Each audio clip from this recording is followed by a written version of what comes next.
Welcome back to Bleav in Softball. I'm your host, Jenna Becerra, and you know what? We're back for another one. So let's just get right into it. However you got here today, whether it was on an audio podcast platform like Apple, Spotify, etc., or watching on YouTube, thank you. Go ahead and subscribe if you haven't yet. Follow us on Instagram and Twitter at Bleav in Softball. That's BLEAV. Click the link in our bio on both profiles to purchase merch or go to shop.bleav.com. Again, 3 different kind of shirts available, covering our bases, safer out, and catch you soon. All right, let's go through today's batting order. First, we'll be covering our bases. I'll give you some news and call-outs from around the softball world. Then we'll head into today's interview with Rachel Lawson. She has been the face of Kentucky softball for 15 plus years. So I'm super excited to get her on the pod. Then we'll end things with the foul tip of the week, where we share tips to help us get better. All right, let's get started. Covering our bases. BetOnline remains your number one source for all your sports betting. Get analysis of every play, prop, and point at BetOnline. You'll find the latest odds, bracket contests, team matchups, and game trends at BetOnline. Updated odds for everything. BetOnline is your sports headquarters this year. Head to the website today or use your mobile device to sign up and receive your 50% welcome bonus on your first deposit. Be sure to use our promo code BLEAV to receive your bonus. BetOnline.ag, where the game starts. And today, where I want to start is just shedding some light on a few programs that might not be getting as much attention in college softball. So first is Indiana. Right now, they have a program record 22 straight wins going into this weekend. They have 7 run rules during that time and a dozen games where they've scored double-digit runs in those wins. Pretty incredible, pretty impressive. They swept Ohio State this past weekend. They scored 33 runs in 3 games. Got a couple Big Ten weekly awards, and they're scattered in the rankings. You know, they're receiving votes in the NFCA coaches poll and the ESPN poll. They're number 25 in Softball America, number 19 in D1 softball, and number 18 in extra inning softball. So I just want us to keep an eye on the Hoosiers. Second is Marshall. 21 game win streak that they have going for them, and they're undefeated in the Sun Belt Conference. Their pitcher, Sydney Nestor, her and Valerie Cagle from Clemson are the only pitchers in D1 with at least 18 wins and an ERA under 1. Let that sink in for a second. That is pretty impressive as well. And yes, their strength of schedule has been a bit lower than some other programs, but I just have to give them credit for getting it done. You know, they're 31-3 currently on the season. So I think it's big too, by the way, when Power 5 teams go to mid-majors and they go play them at their place. You know, for example, Alabama's going to go to Marshall soon. It's on the schedule. Stanford went to Wichita State and Fullerton, and they're actually going to go to BYU and Fresno State. Those things are on the schedule too. So I just think that's good for growth and visibility as well, to see those teams in their home environments. So third, got to give it up to Cal softball. I actually called the games on Pac-12 Network with Utah playing at Cal this past weekend in the series, and it was a fun one. Let me tell you, and I have to say and give credit to Haley Archer, who has made just such a mental adjustment, going from being a little bit wild in the circle, and now she has a career best 1.68 ERA as of today. She has turned into the ace. She is leading the team in terms of innings pitched, and that is something that is a real sign of growth for her throughout her career. And Elon Butler, the freshman, I love seeing the young ones making an impact too. She's Pac-12 Freshman of the Week this week. She hit 2 home runs in Game 3, which clinched the series for Cal against the ranked Utah Utes. So it's no surprise to me, at least, that they've made it into the top 25 rankings for the first time since 2018, at least number 25 with D1 softball.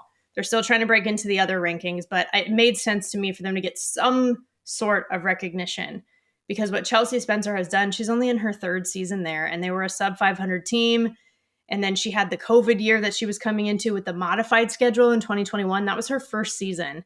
And then she's built them to what they are now, which is breaking into the rankings. And I'm really interested to see what they do come postseason, because they should definitely be there. And then to bring it home, just a broadcast update. So for this weekend, I am calling the Arizona at Stanford series. It's a ranked matchup in Palo Alto, and it's going to be a good one. Last year, Stanford took the series in Tucson for the first time ever in program history. And then obviously we all know Arizona went on to make it to the Women's College World Series as an unseeded team. So to watch these games, I really want to call this out because there's a bit of a misconception here. The links are in both Arizona and Stanford softball schedule. If you go to their websites, just scroll down to the game that you're trying to watch and click watch, and it'll literally take you directly there. It's also just on pac-12.com, and you can tune in for free. So you can watch your Pac-12 teams. Please do. And this one's going to be an extra special one. But someone else who's competing this weekend is today's guest. So let's head into the interview. She is the Kentucky head coach, winningest coach in program history, 2016 SEC Coach of the Year, leader of the 2014 NFCA Coaching Staff of the Year, and All-Atlantic 10 player at UMass, Rachel Lawson. Coach, I'm really excited to actually get to chat with you instead of just seeing you on Twitter. Well, that's awesome. I can't believe you have me on. So this is an honor for sure. Yeah, I've been wanting to do this for a while, and I have to tell you too, maybe I should start with, I actually know Brittany Cervantes. She was on this show back in season 1. She and I played on our first ever travel ball team together growing up in Southern California. So we've talked about you a little bit on the show before. Uh-oh, I'm kind of scared. How adorable was she when she was little? Was she a cute little kid, or how does that work? She was cute. She was tall. Okay. I remember her I was also really young on the young side. So I was a little shorter than everyone else when I was younger. Not anymore, for the record. But yes, she was sweet. We actually still once in a while, I'll see these throwback photos pop up from some of our teammates from back then. And it's pretty entertaining. That's awesome. Yeah. Yeah, it's really funny. But I also I love that she's been your director of operations too. It's so cool that she's been that close to the program just even after she's been done playing for Kentucky. But she was also your first recruit. Is that right? Yeah. Well, so Brittany was my first ever recruit at Kentucky. So it's really awesome. I was at a different school during her recruiting time, and I told everyone I knew to recruit her because I didn't believe she'd go to that other school. Well, turns out she broke her hand or finger or something, and so kind of put her on the shelf recruiting. So the first thing I did when I got the Kentucky job is I went to find that girl. So it was pretty cool. And now she's actually in her 4th job with me. So it's pretty crazy, whether she was a volunteer or an intern or a GA, and now she's the director of ops. So yeah, we kid around. She goes away, she plays softball, she leaves me, and then she comes back. So I'm kind of worried though. She's getting in that time period where she's probably going to want to go, overseas and do something. So I'm trying to hold on to her as long as I can. Yeah, she goes away to play softball, and it's not casual like the Olympics we're talking about too. She just leaves, and then you don't hear from her for 4 years, and then you get a phone call. It's all right, I'm ready to come back now, and then you have to find a job for her. Luckily she's good at everything, so don't tell her I said that though. But okay, good. Yeah, that stays with us. That is what she does. It's crazy. Yeah, it's very impressive, and it makes sense, right? Because I feel like student athletes, you kind of have that in you, from your experience when you play and when you go to school and all the things you learn from this life. Oh, yeah. And she has no fear of anything, which is nice. So she'll do it, she'll literally do anything. She's got that quality going on, but we don't need to talk about her anymore. So well, the one other thing I have to mention is, because I've been very entertained. I mentioned your Twitter already. But you both tweeting, but I think she started it with the Life with Coach Lawson and the Life with Brittany Cervantes tweets are very entertaining for your day-to-day working together. It's all real, not embellished. It's the real. It is something. I think everybody should have to experience Kentucky softball for a few days. I don't know if they would enjoy it or they would appreciate their life a little bit better, but it is definitely something. Well, and I just love that you both can make fun of each other in a very lighthearted way. That sense of humor piece I think is important too, especially with, softball's hard, it's a grind. Yeah. It is, it's such a grind. It's a grind for the athletes. People forget it's a grind for the coaches. It's a grind for the staff. Anyone who's associated with softball, baseball has it also, like we do. There's just so many games, and life is, when they first said, hey, we're going to play 56 games plus a postseason, the life wasn't like it is now. It's really, really, really kind of crazy. So I definitely think you got to keep it light. Yes, 100%. I see your behind the scenes stuff in the office with the whole staff too. And it looks fun. It definitely looks fun to be a part of Kentucky softball. I'll say that. Yeah. Well, they probably would not say it's fun being with me, but I have a good time. So that's all that matters. But I love that you have that with your staff and with your players too, because I'll also see your funny tweets. I know we're still on Twitter, but I'm very entertained. Like I said, I see stuff that you tweet, like you'll reshare something that Kayla Kowalik tweets, and you're like, I have no idea what she just said, and it's usually some sort of Gen Z like slang or something, and that's also funny. Yeah, I never know what this girl's talking about. I have deleted her Twitter account like 4 times, and she gets mad when I do. Then I bring it back, and I don't know why it's always on my feed too. And then I have to ask someone else, "What is Kayla talking about?" Like I have no idea, but she's funny. Yeah, it is very funny. But I think it's cool that you have that relationship with your players and your staff because it feels like it's a big part of your culture, the just close knit relationships that you have. Well, yeah, I kind of have the belief that in order for you to become your best, you have to enjoy where you're at, and like you had mentioned before, it's a grind. Sports is difficult, emotions are high. The thing about softball, you have so many highs and so many lows so quickly. It's not like a football where you have a game and they have 7 days to like figure it out and then or 6 days and then you play again. In softball, you have to turn it around in like, 20 minutes, 30 minutes or something like that. And it's just a constant roller coaster. So the more that your team is attached to each other and the more the coaches understand the players and the better your environment is, I think you're able to weather the storm a little bit better. Yeah, that's very, very true. Very true. And you've been there for over 15 years. That's kind of crazy. It is crazy to think about. It feels like I just started 5 years ago sort of situation, but I guess that's a good thing when you have a job that can fly by that quickly and you've enjoyed the whole thing. But yeah, I can't believe I've been here this long either. I mean, it's really cool because I think, when you think about certain coaches at certain programs, they're synonymous with that program. You think of like Carol Hutchins at Michigan and just other examples. I feel that way with you, with Kentucky. Like, I feel like Rachel Lawson, you are Kentucky softball in a great way. Well, I appreciate that. Yeah, I love Kentucky. It's a great place. I love our AD. I love, the whole environment is great. Lexington is an awesome place to live. I could do without the weather a little bit being in the SEC, but, everything about it is just awesome. So it's an easy place to stay. And then, luckily my AD takes care of my staff, so I don't have a big turnover there either. So we've been able to really, so as long as I've been here, Himes has been with me. Molly was a player here before we showed up. She's technically been in Lexington longer. So it's really cool to have, to know that you have that kind of support so you can keep your family together. Whereas at other places you have to leave, in order to climb or, get good pay or take care of your family or whatever the case is. At Kentucky, our boss takes care of us. And that's a big thing in softball. Yeah, it is. It is. I think it just seems, I've never been to Lexington specifically. I've been to Kentucky before for nationals, at one point during travel ball, because I feel like we've all been everywhere at that point. But it seems like a just cool place to live, to your point. Like the Kentucky Derby is like a cool cultural aspect of it. And I don't know, it just seems like the environment that you're in and the larger community is cool as well. Oh, it is. When I first got here, I didn't even know where Kentucky really was. Back then there wasn't Google and I guess there was, but I had to go to the Weather Channel. I'm like, you want me to go where? And I actually had a job in the state of Kentucky before this. And I literally went to the Weather Channel to see. I was like, oh, where am I moving? And I didn't know what to expect, but I'll tell you, you're right. It's like a hidden gem because you have all the seasons. You have 4 seasons, which is great.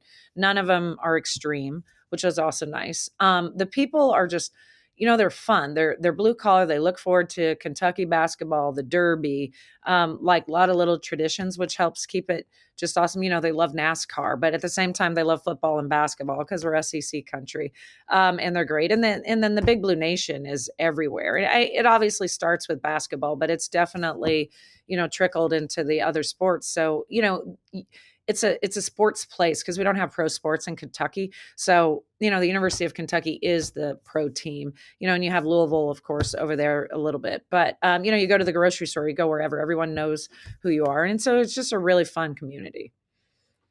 It is really fun. Does that feel like there's extra pressure also because you have so much support?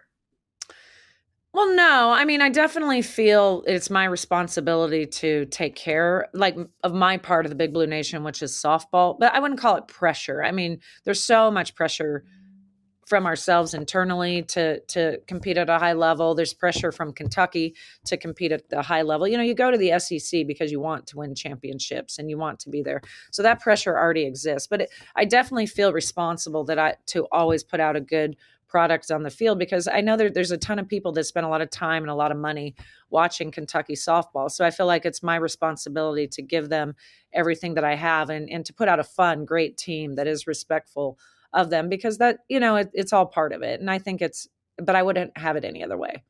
Yeah. Well, that sounds like that's leadership too, sort of in a nutshell, is having that responsibility. Yeah, I mean, I guess so. I don't think of it that way, but yeah, I mean, we've got this beautiful stadium and we get a lot of money to travel, and, everything's great. And that's all supported by the Big Blue Nation. So yeah, that is my job, I guess. So I guess as the leader of the team, that is what I should do. Yeah.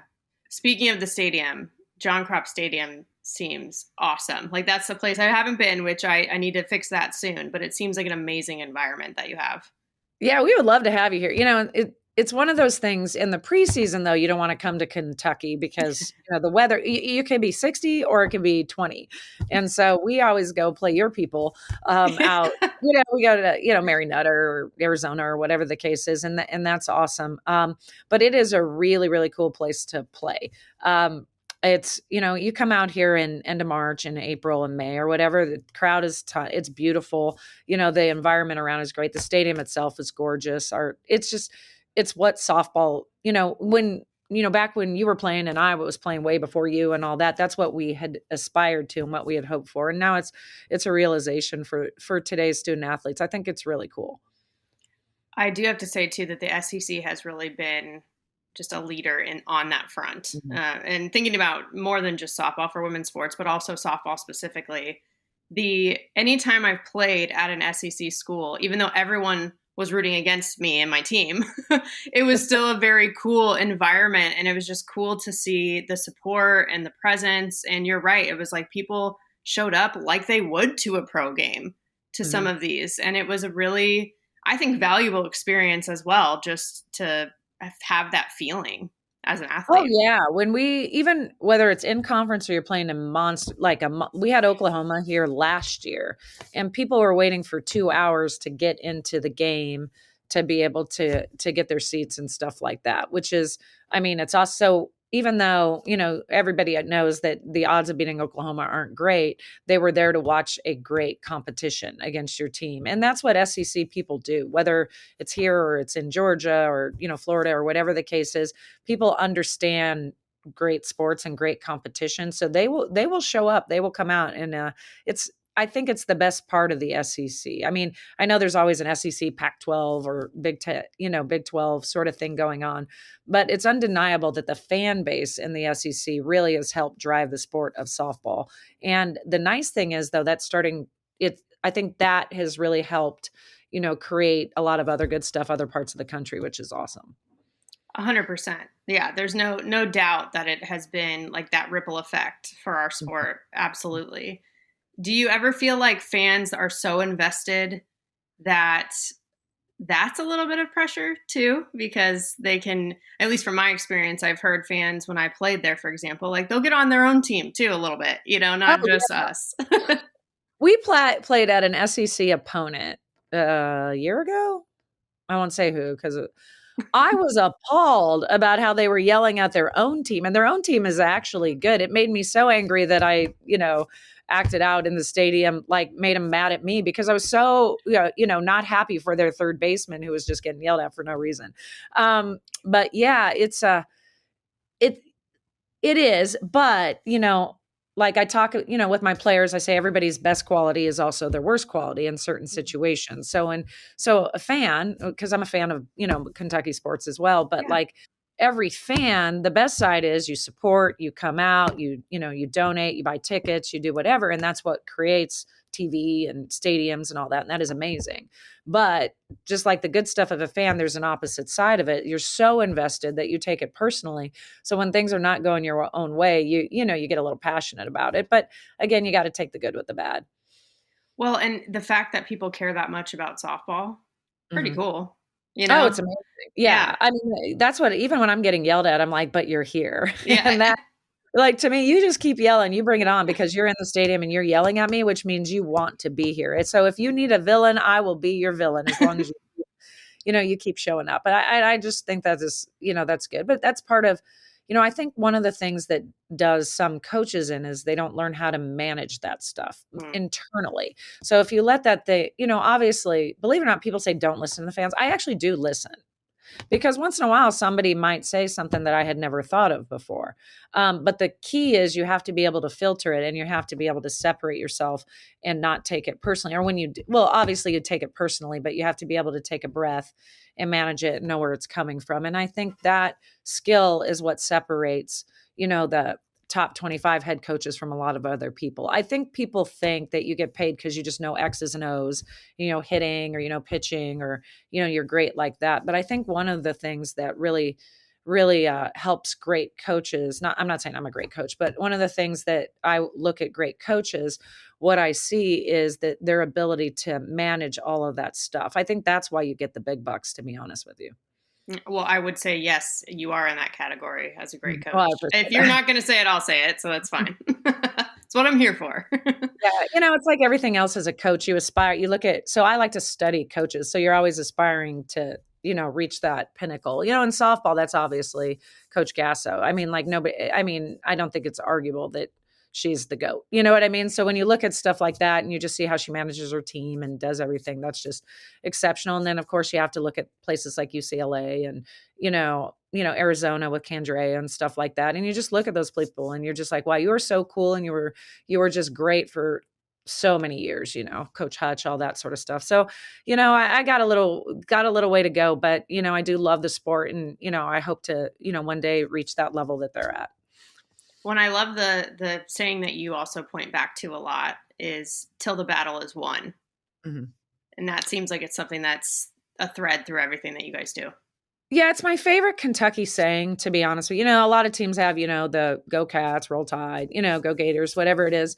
But I think in Kentucky, the till the battle is won, it's, it's part of our fight song and stuff. And I think it says so much for so many things, whether it's in a sport or, you're battling with an illness or whatever. The point is you got to keep up hope and you got to stay at it. You got to stay in the moment, but you got to stay at it. And you can't, when something's not going your way, you got to be able to pick yourself up. And I just think it's such a great metaphor for just about everything in life. I think it's cool. It is cool. I mean, when I've seen that like on social media and things, I'm like, yeah, that's a good. For me, I'm even like, yeah, I like that. I'm inspired now. It means a lot more to me than just a phrase in a fight song. I mean, when I look at it's on our hitting building, so when I look at it every day, it's a reminder that no matter how irritating something may be, you got to take a breath and you just got to keep at it. And I think it's a really cool place for it because I see it every single day, and I think it's a really cool thing. Yeah. What are some other go-to concepts or sayings or whatever it is that you kind of lean on as a coach? I'll tell you, I've changed a lot over the years. I'm such a matter of fact person that I was like, just shut up and get to work. Like just what are you doing? Don't worry about it. And I know that that's not realistic. I think the thing that I learned a few years back, it's something that stuck with me. So your eyes only see what your mind already knows. So if your mind doesn't know it might be obvious. Something might be very obvious to you because it's already a part of you. And so when you see you're like, oh, that makes some sense to me because it's internally already there. And so I think one of the things that's changed in my coaching is I'm trying to get things to be a part of them. So when it happens outside of them, they can recognize it quicker. So if it's not already there, you've got to find a way to get it in there. And it's a trick, you got to use it a bunch of different ways to do it. But that's something that has changed over the course of the year in my time. And that's something I don't really say that to my team as much, but it's definitely something as a coach that I think about every single day. What percentage do you feel like, you said it earlier, it's really way more than X's and O's, right? So what percentage do you feel like of your time and your efforts go into the X's and O's versus sort of all of these other elements of managing people and relationships and in the entire program? Well, I'll say that has changed too. I used to not spend near enough time with the relationship piece. And I just took for granted that everyone knew I cared about them. I just took for granted. I'm like, dude, I am here every day. I think about you I probably think about my players and what's best for them too much. To be honest with you, it's probably not healthy since they're not my own kids. But I didn't do a good job verbalizing it or showing it or whatever. And so I've tried to be a little more available so they can see a little bit more of the human side of me. I heard this from a coach it's funny, it wasn't a softball coach. It was one of my parents' dads who was a basketball coach, and he was a travel ball coach. So it was just a really good dude. And he had heard this, one of his people a long time ago said this, and made a lot of sense. So before practice started, he made sure that he connected with all of the people that he might not see during practice on that day or spend a lot of time with that day. So because I'm the pitching coach, I get to see the pitchers in the bullpen all the time. I'm obviously spending a lot of time with them. Right. But I mean, I might not spend hardly any time with, let's say, the first baseman or something like that, or an outfielder, because they don't come in and catch in the bullpen. So it's important for me that I make sure that I connect with the people that I'm not going to see at practice near as much, so that they know that I'm still behind them, and that, I care about them, and I'm thinking about it. Because I definitely think about them and I plan for them every day, but I might not physically see them. And when they don't know that, or they don't see that, sometimes they feel a little bit too distant. And I'm not great at it, but I'm definitely working on it. It's amazing how so many things come back to communication too. Mhm. Like, Mhm. I feel like half the thing in my life, whenever I have this aha moment, I'm like, oh, communication, at the end of the day. I find that a lot of things that distract players and at least distract my players, they're always wondering what I'm thinking. Mm. And the crazy part to me is I tell them what I'm thinking all the time, but it's like they don't believe it. And if I'm not saying anything, I'm really just not thinking about it. But they always are wondering what I'm thinking, and it's distracting.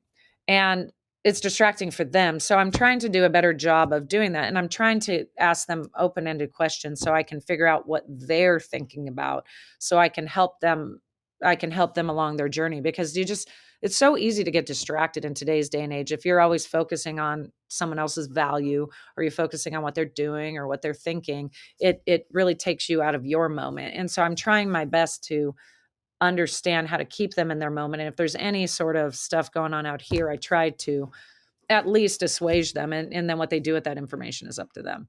Mm. Yeah, that's a really good point. It Mhm. is distracting. I mean, and I think as players, or anytime, even in the working environment, when you have a boss, sometimes it's easy I'm an overanalyzer anyway, I'll be honest, but sometimes it's really easy to get caught up in that, and you start kind of creating narratives in your head, and that might not be the case at all. So again, yeah, communication. Yeah. Now, the nice thing is, so this generation they don't really understand authority. They really don't. And it's okay. I mean, it's just the way it is. They didn't grow up with it. They grew up with Twitter. Not, they grew up with being able to like search things on the internet and whatever. So they didn't have to go to people. So they don't, I Mm. think the one thing about this generation is they really don't understand authority. They don't understand teachers. They don't understand that stuff. So they're not afraid to come in and ask a meeting, ask why they're not playing, or ask whatever. Now, on the flip side, though, I tell them, if you're coming in here, you got to be ready for real talk. And so that they handle that well. But one of the common themes are, so let's say someone wants playing time. One of the common things are they're spending so much time thinking about me, and not me pulling them out, or me putting them in, or me whatever, that they're not focusing on the game. Mm. And when I tell them, if you're focused on what I'm going to do, or focused on me, that means you are not focused on the game. And that's one surefire way of not getting in the game. So as hard as it is, you've got to figure out how to separate the two.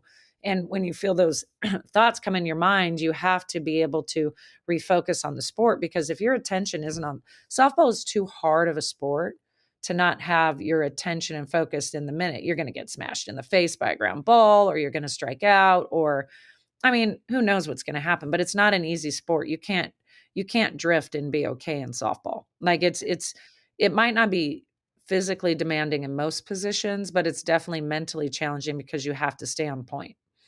Yes. I'm really glad you touched on this, because this was probably one of the biggest lessons that I learned as a player in college. Is just it's funny because you want positive outcomes, but you can't be thinking about the outcome. That's not what's going to get you those positive outcomes. You have to think about just like your approach and the controllables, and and focus on what's at hand and be really present. And I think sometimes like I'll think about that. I'm like, that's a little bit like ironic, isn't it? Like the more you think about it, the less likely is that you'll do what you want to do. But it's true, when you just really simplify and reprioritize, it helps. Yeah, I'm with you on that. I think the ability to put yourself back in the moment, because everybody drifts, but Yeah. the ability to come back in the moment, I think, is what separates the greatest players who play the game. Sure, they have a talent above all talents, but it's really, I Bleav, their mindset and their ability to focus, pinpoint their focus on what they're trying to do is what separates them, makes them great on a consistent basis. Right. Right. Well, and if you think back to when you were in your playing days, like, Oh, and just in case no, in case some people don't know, you went to a Women's College World Series with UMass as well. What do you feel like you've learned the most since then throughout the rest of your softball journey? well, I'll tell you what I learned there Okay. and that I've taken with me. So that's pretty cool. I had a head coach. Well, I had two coaches. They were the same. I was lucky. I had the same two coach. There was only two, and I had the same two the entire time, which is nice. There wasn't a turnover, Yeah. which was rare back then. There was always turnover back then because the pay was different and everything. And my head coach was just. I was coming from the West, real chill. Was an Italian from Yonkers, New York, and everything was a big deal. And but because everything was a big deal, she made everything a priority and everything was special. And I really appreciated that. There was never a dull moment in, I played at UMass and there was never a dull moment. You didn't I remember one time I'm driving, I'm not driving, I'm walking to practice. I didn't have a car and I'm going to practice and I show up and there's my head coach up physically building with a hammer dugouts for regionals. And we're like, what do you do? She has a ladder, she put up some posts, and she's physically putting planks, making a roof. And so in order to host regionals, you had to have a dugouts. Mm. And so she had told the NCAA committee she had dugouts. Well, here we are were able to host regionals. So she's like, well, I got to build some dugouts. So she's up there on a ladder and doing whatever, building the dugout and yelling at us, hey, do your first and third plays and stuff like that during those moments. And so I learned you have to have ingenuity, and you got to have that can do. There's a way to figure just about anything out, and don't get so focused on what you don't have.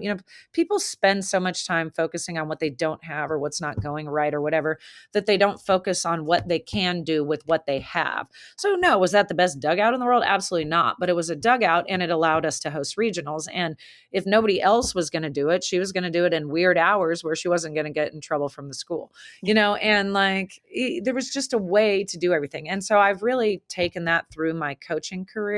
And so, yeah, now you see I have an unbelievable stadium that I get to work out every day and we have all that. But there's a lot of things we do on the side that we make happen ourselves. And prior to having that stadium, I mean, we gutted cages and we, pulled weeds and we hung the fences and we built our own sheds and we hung our own speakers. And sure, should other people be doing that and women's stuff? Yes. But at the end of the day, there is a way to make things happen. And so you got to find that fine line between I'm going to push for great things to happen while at the same time really, making the most of what I already have with what I can do. And that's a fine line to cross, fine line to walk on as a coach. But I think we do a good job with that. But since then, from a softball perspective, I mean, it's not even close to the same thing. Like what we did back then. I know we go back to our 20-year reunion. They're like, back then, we used to do this and that. And I'm thinking, are you guys, you guys are definitely crazy. Like there is no way, that was what's going on. Like softball has changed. I mean, it's a completely different sport than the sport that I played back then. There's been not only is technology completely different, but the way the sport is played, the coaches are getting paid so much now that we're drawing coaches from everywhere. You have, it's probably the one place where you have men and women. I don't know if it's equal representation, but it feels, pretty 50-50. And you've got so many different ideas going on. You've got the baseball, people who played minor league baseball, in there bringing that. You've got men's fast pitch players doing it. You have women who have played fast pitch their whole life bringing it in. So you have so many different perspectives and everything. And it's just made offense just absolutely unbelievable, and then it of course added, picking pitches and all sorts of stuff. That stuff didn't happen at a high level when we were playing. And then of course the athletes are just so much better. There was definitely good athletes back then, but the number of great athletes now is crazy. And so from a recruiting and recruiting's just a whole other podcast, but recruiting is completely different than it used to be. So you have to be a good GM now. You never thought about being a GM 20 years ago, or most people didn't, probably Patty did, but now you have to know how to manage your money. You have to manage transfer portal. You have to manage so many different things. And so I think that is completely different now. Do you ever kind of miss the days when you feel like you maybe could have just focused on the game and not everything? Yeah. Without quite, it's never going back there, but right. Yes, you could just, so much of our job isn't coaching anymore. Actually, I would argue the majority of our job is doing stuff outside of the white lines, and so that's why it's a trick. You got to find the time to connect with your players. You got to find the time to coach your players. And then what really drives me nuts is you should be developing yourself, and it's really hard to spend time developing yourself as a coach and a communicator and as a person when you're dealing with all this other, and it's really inefficient how we recruit and everything that we all do. It's incredibly inefficient, but you have to do all the, pomp and circumstance and stuff, but it takes a lot of time. But it's taking time away from the players, and it's taking time from developing coaches and stuff. And so do I miss the other days? Sure. I don't think it'll ever go back, but I definitely think it was more fun. And I think that what you're seeing now, that's why you're seeing coaches retiring and you're seeing young coaches get out, because the amount of time that it takes to be able to do that you're spending on things that aren't coaching is continuing to increase. And the time you're focusing on doing the thing that you love, that you got into, is getting smaller and smaller. Right. So then it just seems like the ability to adapt and make adjustments, funny enough, because that's what we talk to players about, right? Is make adjustments is really at the forefront. Because you said it earlier, you're like, I've changed a lot over the years too, which to me, I'm like, well, that's good because it's changed a lot, so, and you do have to kind of evolve with it, but it's also easier said than done to do. It's like, how do you figure out what things to hold on to that really matter and are important, and then what things to kind of, okay, I'll let this evolve with the times. Yeah. And you have to be you. And that's the thing. I think most people can see through fake, just fake platitudes like that, so it's like you have to learn. You can't just read a book and say, oh, that's a good idea. It has to fit. It has to fit your personality and what you already do. And then you always have to check yourself, because it's like, you just, we're all humans too as coaches. And then we say things, and then in your head, you're like, oh, that is not, I could have done that better, so you've always got that working in the back of your mind. And so it's just, it's constant. I think of coaching as like the bathroom fan. It's all, when the bathroom fan is on, I can't stand the bathroom fan. It's just noise. And so you walk around all day and there's always just stuff going on in your head. It's like there all the time. And so when you have those few moments, just where that you can turn the fan off, when you have that few moments of quiet, is just really, really special, because there's just constantly something going on in your head. And I think that's every head. I don't think that's unique to me. I think that's the majority of the people who are walking around, to be honest with you. Yeah.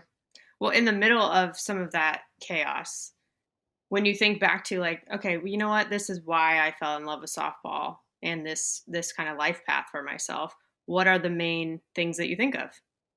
Oh, I love softball. So luckily I enjoy the grind. Yeah. So it's different for people like me, but I love hearing cleats walking around on the cement when they're walking into the, dugout. I love to hear when the ball pops into the glove. I think that's really special.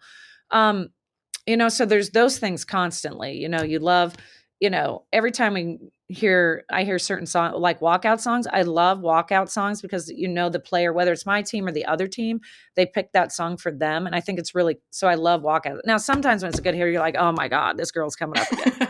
But like, I think things like that are special and they help ping you. But the thing that never gets old is seeing a player set like dreams and goals for themselves and working towards that and being able to do that. Whether it's only one moment in their life that they got to do it, that one they worked 4 years and they were able to put together this one amazing game, or whether it's somebody that was able to put together a full season, or just, there's so many times I've seen somebody do something one or two times that they're going to remember that forever. That will never get old, because at the end of the day, I still think people are people. I don't think people have changed over the years. I just think habits have changed, and the way the world works has changed the way we do things, but human nature is still the same. And I think that just being around people and seeing the light in their eyes and seeing them happy. And I haven't heard this in a long time. I heard a player who's kind of stressed about school and a bunch of other things. And, I was like, are you okay? I'm a little worried about you, whatever the case. I'm worried about this other stuff, not that she was doing bad, but you want to get that stuff before it turns into something. And I was like, do you need time off? Do you need, what do you need? And she's like, no, softball's my happy place. And I would have never thought that coming from this player. So that I thought was pretty cool, because you're like, okay, we are trying to create an environment where you love coming to every day. So that's the stuff that drives you, and you try to do it all the time, and you don't always get it right, but it's the desire to get it right, which is what makes it worthwhile. Very true. Even down to, like you said, the pop of the glove. That's one of my favorite things too. And even the smell of the grass and the dirt, like those kind of little things are energizing for sure. Oh yeah, you see the grounds crew when they're watering the dirt, and it's really, there's so many cool little. The one thing about softball being a little bit slower, like basketball, you don't get to appreciate it like that because you're just running around like crazy. And I mean, I'm sure there's things there like the net and stuff, but sure, in softball, because there are those downtimes, you get the opportunity to appreciate some other things. And plus, we are at the field a lot longer than everybody else. There is not a sport around, like I guess track or swimming or something, their meets are long, but softball games, because you can play a double header or there's no clock, warm up. I mean, my God, the warm up is forever in the sport of softball now. It's not like you just get out of your car, stretch, warm up and go. I mean, you got to have pre-hitting, and then you got hitting, and then you got it's just like a whole game before the game. It's all day. So you have time though to appreciate some of the little things that other people I don't think get to see. You mentioned walk-up songs, so I have to ask you, what would yours be? Oh gosh, I shouldn't have opened it. I don't know. I kid around with my team. I always kid around. I say, yeah, I will do 99 problems. Like around like that. We didn't really have those when I was growing up, so I never really spent a lot of time thinking about it. But, it's usually if I'm kidding around with them, I usually pick something like that. I love it. Little Jay-Z. Yeah. That's pretty hip. I know you said you don't understand what like Kayla Kowalek's tweets are, but that's pretty hip. Like a kid came in my office yesterday, and she was like wearing camo and like stripes. And I'm just like, what are you doing? And I'm just like, that makes no sense to me at all. Like, but I told her, rest assured, if I think it doesn't look good, it's probably amazing. So good, go you. Good job. That's so funny. Oh man. Yeah, we didn't have walk-up songs when I was playing in college, but now that I've talked to some players, it is interesting how there's more thought that goes into it than I would have thought in the first place. Like some really want like the pump up song, some really want I just need something to relax me before I get in the box song. And you're right, it's very personalized, and it is a cool aspect of the game when you think like more deeply about it. Oh yeah, I love it. I mean, even if, like I said, even when it's the other team, I'm like, okay, girl, that was pretty cool. Good job, go you. Yeah. No, that's I totally agree. So, anything else from your UMass days that you feel like were significant learnings in your life, or memories, or just important pieces for you as you even continue moving forward? Well, moving back, to that saying I said, your eyes only see what your mind knows. The thing about UMass that I absolutely loved was the loyalty. So it's funny because a lot of my team was from like New York and Pennsylvania. Like they were rough relative to what I would have known being from the West. They were just city, but like, And I would hear them talk to each other and I'm like, oh my goodness. Like, I'm like, I would punch you kind of situation. Like, cause they're always jabbing each other and making fun of each other and all that sort of stuff. And the sarcasm was off the charts. And I did think it was funny. I am sarcastic by nature, but I didn't have that city vibe going on. But the thing I learned though, the loyalty was off the charts. So, we could mess with each other, but nobody messed with us. And, that the loyalty of you always show up. No matter what happens, you always show up. We never had to worry about a player not being on time or not showing up. And not because it was the unwritten rules of softball. If you're not 15 minutes early, you're late. It wasn't that. It was you showed up for each other. Like there was no doubt that, people showed up to the women's basketball games, and most of us showed up. If somebody had a job and they, because all of us had jobs back then, and if somebody had to run from practice and they had to go to their job, somebody on their team, maybe not even their best friend, but somebody on the team would like bring them a sandwich or something like that because they knew they didn't have dinner. And you just always show up. And that's the thing that I think makes Kentucky softball so special, is the players always show up for each other. And so I think that was something, it was significant relative to what I had heard my other experiences of my other friends had. It was just completely different. And I think that is pretty cool. And that's something that I've also taken with me along the way. It was a fun time. You took somebody from the West. I'd never been on a plane before. I went to college sight unseen. My parents threw me on a plane. They didn't even come with me, put me on a plane. I dropped off in, Hartford, Connecticut. I had to figure out how to get a shuttle to campus. I'd never done anything like this on my own. And I plopped right there. I didn't understand anything about humidity. So I was in a sweatshirt. I was hot every day. And, you didn't have counselors. So you had to figure out how to do your own classes, and and I think that, and when you would ask somebody for help there, now this I would not take, but it taught me a lot. They'd be like, what are you dumb? You just walk over there and you go, because of the whole, Northeast thing. And it really taught me how to be independent as well. And it taught me how to be a thinker. And, my coach was a expert in the rhetorical question. And I didn't understand rhetorical questions to both of them were, and I didn't understand the art of the rhetorical question until I had moved out there. And so they really taught me how to look at everything, like all sides of everything. And, if you're ever complaining, they'd be like, well, you're not exactly a rock star, but we put up with you kind of situation. And so they really always, when you're getting a little mouthy about the wrong things, they would put you in your place, and they really made you oddly in their way of saying it today's day and age, it probably wouldn't fly because it was a different time period, but they made you think about other people. Like they were always about being respectful of other people. The irony of the way they did it, they shot you down to make you understand it, which is what was a little different in that time period. I thought it was funny, but you couldn't do that today. But the messaging was phenomenal. Yeah. It was always think about everybody else. You always think, when people are complaining about their parking tickets, they're like, well, that's how these people get their scholarships. So if you don't like it, don't park there. But otherwise, deal with it kind of situation. And so they always taught you to think about everybody else. And I also think that that's one of the fundamental cornerstones of our program here. I think being respectful of the other team and being respectful of the game and of the fans and the staffers, no matter where you are, I think is something that we do a pretty good job with. Every now and then I get a little too mouthy with the umpires, so I got to do better with that. But I think that was great messaging to learn where I went to school. I mean, I loved where I went to school. I don't think I'd be where I am today without the coaches and the program that I had back then. I can totally relate to that sort of Northeast culture thing. So coming from California, I did live in Connecticut in Stamford area for a year or two.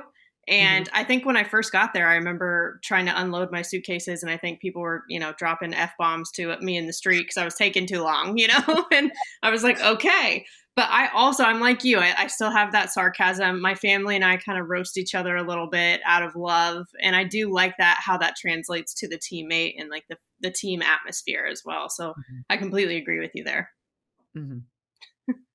It's fun. It is. It's really fun. You're right. I don't know how much would fly now, but none. It's none yeah. It built character at the time. Yeah. Yeah, that's one of the things I have to work on communication with. I'm like, "That is funny," and I'm like, "Nope, can't say that." I was like, "I don't say that." But anyway, yeah, it's pretty cool. Well, before we wrap up, I have just one question for you, which is with Kentucky softball, what are the biggest things that you hope for every single player, every single staff member, anyone who comes through that program takes away from their experience with you? Oh, well, I think the cool thing about Kentucky, and I say it a lot, it's not exciting. It's not one of the things you talk about on TV and stuff like that, but I think you can have it all. And I think it's so important that yeah, it would be better for Rachel Lawson if every one of my players just took 12 credits. They were in a major that, was really easy, that you could have all your afternoons off and you didn't have labs and didn't whatever. And then, you rearranged your life so you could be 100% softball. And I know that's very attractive to some people. And I think that that's good if that's all you want to do. But I think the thing that at Kentucky, I want them to have it both. I want them to have it all. And I think it's, when you're 18, you don't understand that a lot of the habits and the decisions you make when you're 18 to 20 are going to follow you when you're, 40, 50, 60. And so if you develop those terrible habits when you're younger, it's hard to just be, okay, now I'm going to straighten it out, And so it's life changing. And so I hope that every player here leaves having an unbelievable competitive experience. I still want to win the SEC championship. We still aspire to do all those great things, and we have the work ethic like nobody, but you also need to do that stuff outside of the white lines. You have to, pick a major that's going to set you up for life, and do what the things that you need to do to stay on track. You can do it. You can do it all. You can do both, but you have to be committed to do both. And so I hope when they leave here that they're set up with the habits and the skills and the fundamental baseline that will allow them, once they get their foot in the door, to just be able to, skyrocket and have an unbelievable life. And so it's hard to do that, but that's really what we try to do, myself and my staff. We really try to do all those things so that it's better. Both sides are great. They're just great differently. And then maybe like Brittany Cervantes, they'll come back and work for you multiple times, and then that skyrockets their life. Not many people could put up with me as long as Brittany has. Definitely don't think most would aspire to do that. But for whatever reason, I've been stuck with her a lot, but it's good. Seems like the relationship I'm picking up on is that you're stuck with each other, which I think we really are stuck with each other. I don't really know how that happened, but it's really unbelievable. Could be worse. Could be worse. I don't know. Well, to wrap up, I play a game with everybody that comes on the show. It's called Safe or Out. So I will bring up a topic, softball related. If you like it or you agree with it, you call it safe. If you don't, then you call it out. Makes sense? Okay. All right. First one is the drop dead rule. Oh, safe or out. That one was planted. Let's be honest. That was planted. Definitely out. Well, I would have said before, I get it, but no, out, completely out. Yeah, I mean, that's tough, right? Do you take away a moral victory from the way the team performed? Oh, your team, the way your team performed. Yeah, I mean, I don't really believe in moral victories, but like we definitely learned a lot during that game. I think that game gave us the confidence because Texas is a great team. They're coached well, good players, all that sort of stuff. I think it gave us the confidence we need to be able to compete at the Mary Nutter and things like that. Before that, I think we were a little teetering. And then about the fourth inning, Schoonover like hit a different gear. Yeah. And I think it gave her the confidence to know that she was like the real deal. And so I think that helped us moving forward. But yeah, that was a tough one. Yeah. So if not a moral victory, building blocks then. Yeah. I mean, it was irritating to say the least, but it definitely was. You always learn something when you play great teams. You know what I mean? Yep. So that was pretty cool. Yeah. All right. First one. Okay. Second one is NIL. Safe or out? Oh, safe. Yeah. Yeah. It's complicated, but and we don't really know how to manage it yet, but I think in the future it will matter. I think it's like cell phones. The first generation of kids who had cell phones were so annoying because it was new and whatever. And then like the now generations, because they've had cell phones their whole life, they're pretty cool. They know how to have conversations without the phone and all that sort of stuff. So I think you just got to get through it. Yeah. That's a good comparison. I hadn't thought of it that way, but that makes sense.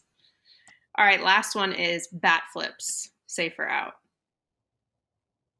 Oh, bat flips, specifically out. Yeah. Okay. Why is it out for you? Well, I saw a kid, this was a couple of years ago. She bat flipped so hard that the bat bounced 4 times and went into the dugout and almost smoked a teammate. You know what I mean? So Yeah. I'm not into that. But I do like celebrations and all sorts of stuff. I could just do without a metal bat flying at people. I think that can get a little dangerous. Yeah. Well, that's fair enough. I think that's completely fair. I mean, it was a tomahawk, whatever, on the biggest stage. And I'm just like, oh my God, this girl almost died. I think I know exactly what you're talking about now. Oh yeah. So that's hard. Yeah. Yeah. Makes sense. Well, thank you again, Coach. I mean, this was great. Loved having you. I'm excited to see the rest of your season too, and just the rest of your career, cheering you on in Kentucky. Well, I appreciate it. I appreciate you thinking of us. I really do. It means a lot. It was fun having Coach Lawson on. I have been a long distance fan of hers for a while, and she didn't disappoint. You know, just picking the brains of coaches and leaders and just women like her is one of the best parts of this gig. And it's so fun to me every single week. So with that, let's transition to the foul tip of the week. This week's foul tip is about sticking with it. You know, I just think about what Coach Lawson has built at Kentucky. I think about the programs that we highlighted today in covering our bases who are flying under the radar a little bit. They have all had to have faith in themselves and their process long before they got any external validation. Coach Deifel talked about it last week. You know, when she won a national championship as a player at Cal, they were the only ones in Oklahoma City that thought that they were going to win and that they would beat Jenny Finch. You know, and as she's built up the Arkansas program to what it is today, before they ever saw success, she talked about how they knew that they had to focus on their process and that the outcomes and the fan support and all of that would take care of itself, but they had to have the foundation first. And this is hard. This is hard because you have to be patient through all the hard stuff. And when I've talked to Cal's head coach, Chelsea Spencer, for example, she's talked about how that's the part that's tough for her. She has to work on it, is being patient, because it's tough, especially for competitors and just highly driven people that want to succeed. And I remember when Ramona Shelburne came on the show last year, she said, some of my best growing and character defining experiences are when things sucked. I wouldn't go back and change it because I like where I ended up. And it's just a good reminder for me, like having seen this theme kind of pop up throughout a lot of our episodes and conversations. Most of the moments, if I think about it, where I've really felt like, wow, you know what? I do feel like I'm growing in my career, in my relationships, in my own personal development, whatever. It's because I kept going. And most of the time, it's like, if I hadn't kept going, whatever that growth is that I'm thinking about and experiencing wouldn't have happened. So sometimes you just don't know when you're just on the other side of something. The light at the end of the tunnel could be closer than you think it is, but it's hard because you can't cut corners to get there. So that's it. Stick with it. That's a foul tip of the week. You've been listening to Bleav in Softball, part of Bleav Network and presented by BetOnline. The show is available anywhere you get your podcasts, wherever you listen, including Bleav.com and on YouTube too. Subscribe to the show, rate the show, and if you liked it, write a review for it. Follow us on Twitter and Instagram at Bleav in Softball. Again, that's BLEAV. You can reach out to me personally on Twitter at Jenna Becerra01 and Instagram at Jenna Becerra as well. As always, thank you for tuning in and catch you soon.